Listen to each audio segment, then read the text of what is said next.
alas 6:30 ng umaga lokal na oras.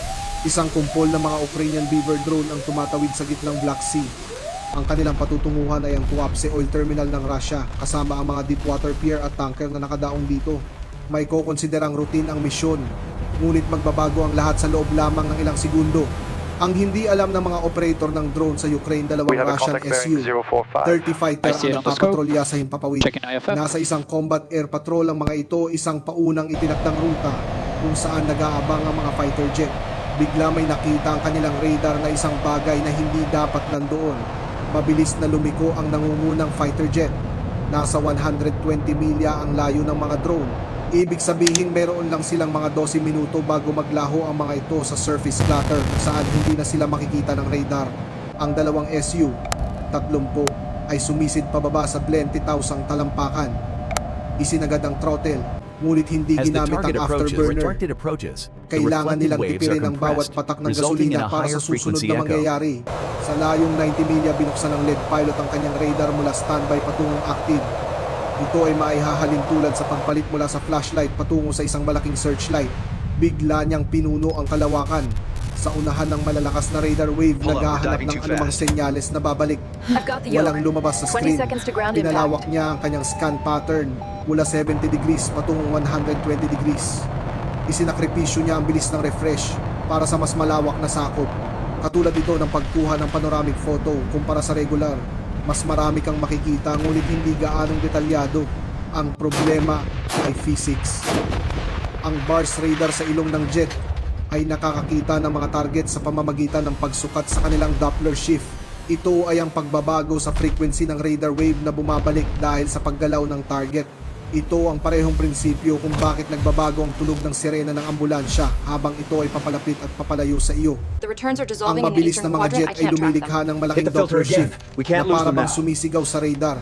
Ngunit ang mga drone na ito na tumatakbo lang sa 150 knots ay halos kapareho lang ng Doppler shift ng mga alon sa dagat. Ang mismong filter ng radar na idinisenyo para itago ang sea platter ay siya ring nagtatago sa mga drone. Pinalala pa ng tactical geometry ang sitwasyon.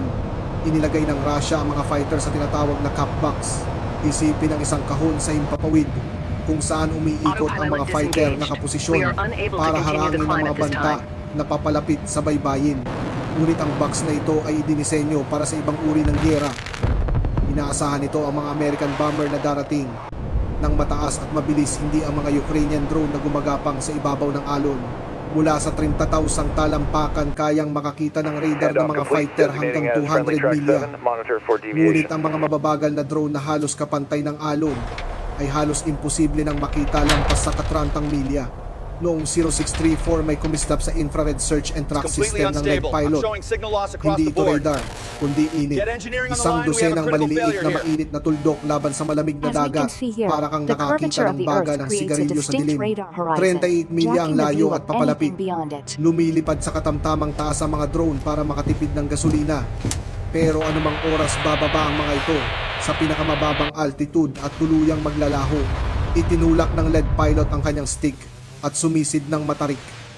Ang kanyang radar altimeter ay mabilis na bumababa. 25 bibong bibong bibong bibong bibong bibong bibang labang bibong dimang bibong dimang bibong bibong bibong bibong bibong bibong bibong bibong. Nagsimula na rin bumaba ang mga drone patungo sa ibabaw ng mga alon. Mayroon na lamang siyang ilang segundo para makapagpaputok bago sila tuluyang mawala. Ang lead Su-30 ay huminto sa pagsisid sa 20,000 talampakan na kalinya sa unang kumpol ng mga drone. Ang kanyang gunpipper, ang punterya sa kanyang heads-up display, ay tumatalon-talon sa tatlong magkakaibang target. Nagpakawala siya ng isang 2-second burst mula sa kanyang 30mm cannon. Halos 1 milya ang nilakbay ng mga bala bago tumama ang isa sa isang drone na nagpaikot-ikot dito bago bumagsak sa dagat. Ngunit hindi na siya binigyan ng pagkakataon ng mga drone na makapagpaputok muli. Eksaktong 150 milya mula sa Tuapse, sinimulan ng mga natirang drone ang kanilang disappearing act. Sumisid sila mula 2,000 talampakan pababa sa 200 talampakan lamang sa ibabaw ng alon. Mula sa pananaw ng pilotong Ruso, para siyang nanonood ng mga barya na inihulog sa malabong tubig. Ilang sandali lang malinaw pa ang mga target. Pagkatapos ang kanyang radar screen ay napuno ng surface clutter na parang static sa telebisyon. Hindi lang sumisid ang mga drone, naghiwa-hiwalay din sila. Ang kalahati ay lumiko pa kaliwa, habang ang kalahati ay nagpatuloy ng diretsyo. Pinilit nilang paghiwalayin ang atensyon ng mga fighter. Sapat lang ang gasolina ng mga SU. 30 para sa isang pagtatangkang humarang.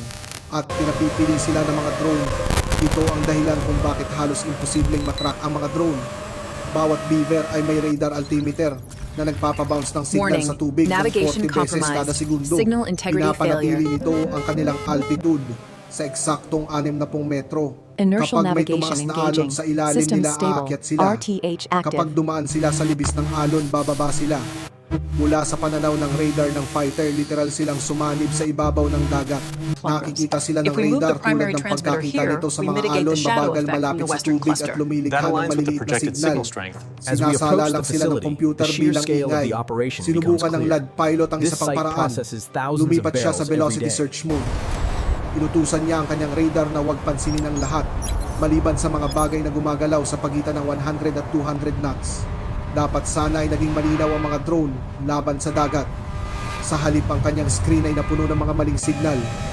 Mga tilamsik ng tubig na dala ng hangin, mga tuktok ng alon, at kahit isang kawan ng ibon.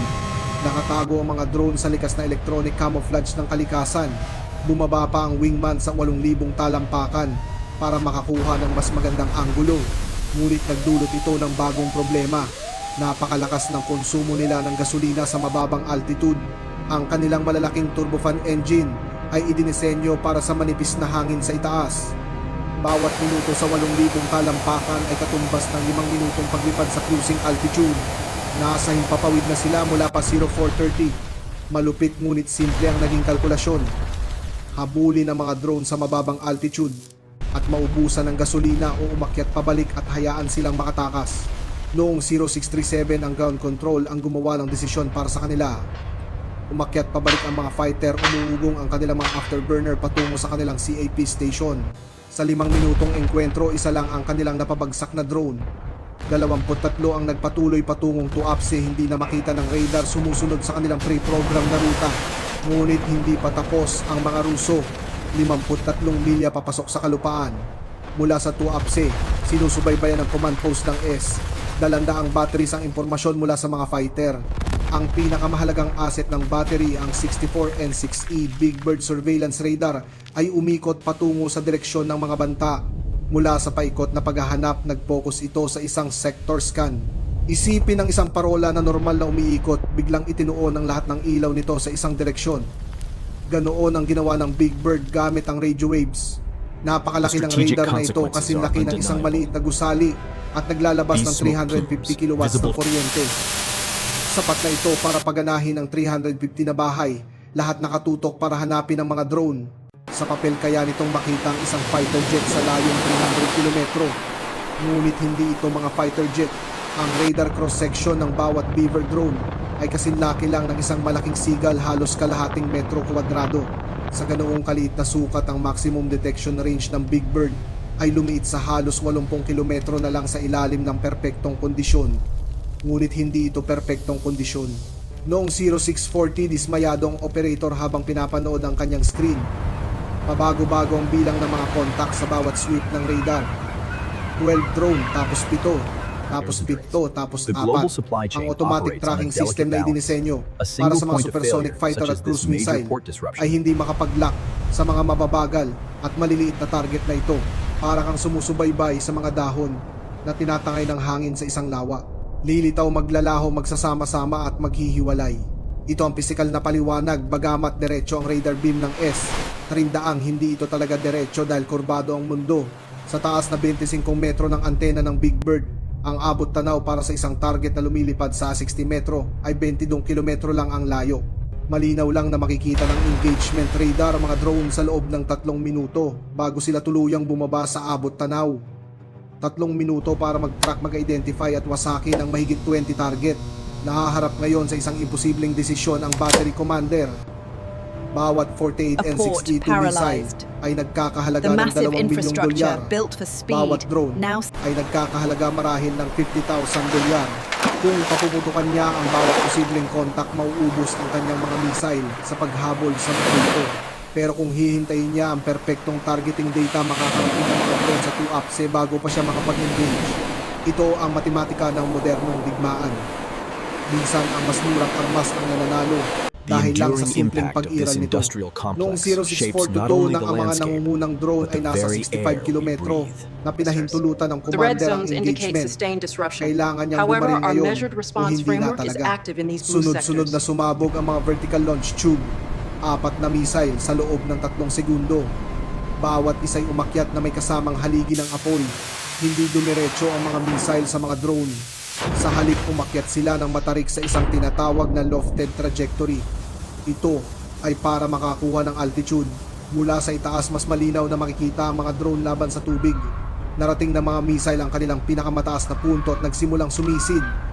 Ang kanilang mga active radar seeker ay nagsimulang gumana. Nasa ibaba nila nakatago sa hamog at alon ang 23 drone. May 3 segundo ang mga seeker para hanapin sila. Ang seeker ng unang 48 and 6E2 missile ay nag-scan sa dagat sa ibaba. Naghahanap ito ng anumang bagay na tumutugma sa profile ng isang drone. 150 knots, kalahating metrong radar return, 60 metrong altitude. Ang problema, mula sa pintikan 5 metro tumitingin ang missile sa halos 20 kilometro kwadradong karagatan. Ang paghahanap ng drone doon ay parang paghahanap ng isang partikular na kotse sa parking lot ng isang mall habang nakasakay sa helicopter. May nakita ang computer ng missile. Isang solidong signal gumagalaw sa tamang bilis bahagyang mas mataas kaysa sa nakapaligid na dagat. Inayos nito ang direksyon. 8 segundo bago tumama, 5 segundo, 2 segundo. Sumabog ang proximity fuse, nagpakawala ng daan-daang tungsten cube sa ere. Nawala sa radar ang target. Tagumpay. Maliban na lang na ang tinamaan ay isang drone na umakyat sandali para iwasan ang antena ng isang fishing vessel. Pawang malas para sa Ukraine, pawang swerte para sa Russia. Ang ibang mga drone ay nanatili sa kanilang 60 metrong altitude, hindi makita sa radar clutter. Ang pangalawang missile ay nag-lock sa tila 3 drone na magkakasamang lumilipad. Sumisid ito patungo sa gitna ng grupo. Ngunit habang bumababa ang grupo ay naging mga individual na tuktok lang pala ng alon. Hinahabol lang pala ng missile ang mga tilamsik ng tubig. Ito ay sumabog ng walang tinamaan. Ito ang pangunahing problema ng S-300 laban sa mga sea skimming drone. Ang sistema ay dinisenyo noong dekada 70 para sa mga malalaki at mabilis na target. Ang pag-atake sa 2 dosenang mababagal na drone na gumagapang sa alon ay wala sa orihinal na disenyo nito. Para itong paggamit ng sniper rifle para manghuli ng lamok. Ang pangatlo at pang-4 na missile ay mas lalong minalas. Nang maging aktibo sila, ang mga drone ay naghiwa-hiwalay na sa isang 20 kilometrong harapan. Ang dating kumpol ay naging isang kalat na ulap. Walang nalak ang mga missile seeker. Nakakagulat ang resulta ng teknikal na kalkulasyon. 4 na missile ang pinakawalan, isang drone ang nawasak, 6 na milyong dolyar ang nagastos. Sa ganitong palitan, kayang-kaya ng Ukraine na mawalan ng That drone convoy is buong araw. exposed on the M2 Ang mas corridor. malala Can para we sa mga reroute? Ruso, ang mga It's too natitirang late. drone We need to ay deploy air nasa loob support na now. ng 30 kilometro mula sa baybayin. Nakalagpas na sila sa engagement envelope ng S-300. Noong 0645 iniulat ng ground control na may 22 The truck harbour na mouth, nagpapatuloy. usually a Ang bustling huling gateway, linya ng depensa ng now Russia ay faces a hindi mga silent missile threat. o fighter, kundi mga Golden hour invisible here radio paints a wave na stark idinisenyo contrast para to the guluhin ang devastation. kanilang nabigasyon. But even now, the Kailangan community nitong begins maging the sapat. arduous task of Noong rebuilding. 0650 habang tinatawid ng mga drone ang 5 kilometrong linya mula Copy sa that, Control. Tuapse, isang We are kakaibang analyzing bagay the ang data nangyari now. sa kanilang navigation system. Ang mga GPS receiver ay nagpapakita ng full signal strength, ngunit ang mga position solution ay walang saysay. 1 segundo, nasa ibabaw sila ng tubig. Sa susunod, nasa 500 metro na sila sa loob ng kalupaan. Ang Pole 21 electronic warfare system ay binuksan na. Ang Pole 21 ay hindi isang malaking jammer, kundi 12 ng maliliit na transmitter na nakakalat sa Tuapse. Bawat isa ay nasa cell tower rooftop o burol, naglalabas ng radio noise na eksaktong nasa frequency ng GPS. Narinig ng mga receiver ng drone ang katumbas ng sigaw sa kanilang mga tainga. Mula sa ilang kilometro lang ang layo. Ngunit ito ang matalinong bahagi ng Pole 21. Hindi lang nito hinarangan ang GPS, sinira nito ang data. Nag-broadcast ito ng mga peking signal ng satellite. Akala ng receiver ng drone ay normal pa rin ang lahat. Ngunit ang mga satellite na ito ay mga ground transmitter na nagsasabi ng magagandang kasinungalingan. Na-detect ng autopilot ng nangungunang drone ang problema sa loob ng 2 segundo. The Ang relentless GPS power ay of the malinaw ocean na carves nakompromiso, these cliffs, kaya a lumipat ito timeless sa dance inertial between navigation. land and sea. Ito ay paggamit ng gyroscopes at accelerometers para subaybayan ang bawat galaw mula sa huling kilalang tamang posisyon. Ngunit ang mga gyroscope ng drone ay hindi military grade. Ang mga ito ay commercial MEMS sensors. Nang walang GPS correction ang nabigasyon, ay magkakaroon ng 10 metrong error sa bawat minuto ng paglipad. Ibig sabihin maliligaw sila sa target ng halos isang football field ang layo. Inasahan na ito ng mga mission planner ng Ukraine. Alam nila kung nasaan ang mga Pole 21 transmitter. Iyon ang dahilan kung bakit ang bawat drone ay may dala pang iba-isang camera at isang simpleng pattern matching computer.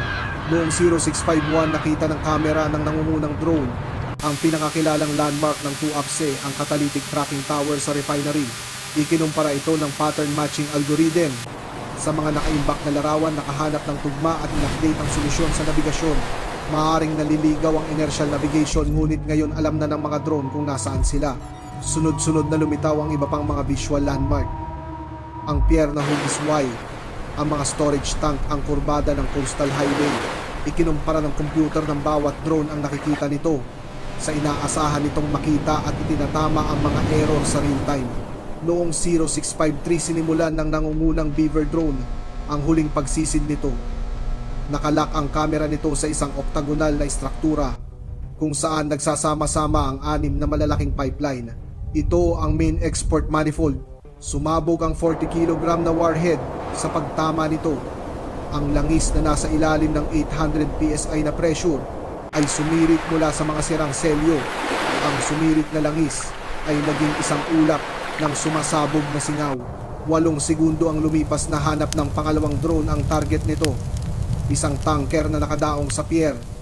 Binutas ng armas ang deck at sumabog sa pump room sa ibaba. Ang pangatlo at pang-apat na drone ay pinuntirya ang mga loading arm ng pier. Nasira ang mga ito at bumuhos sa daungan ang halos 200 metro kubiko ng langis. Ang mga natitirang drone ay dumating na may nakamamatay na ritmo. Bawat isa ay hinahanap ang nakatalagang target nito. Sumabog ang mga storage tank. Bumagsak ang isang pipeline bridge.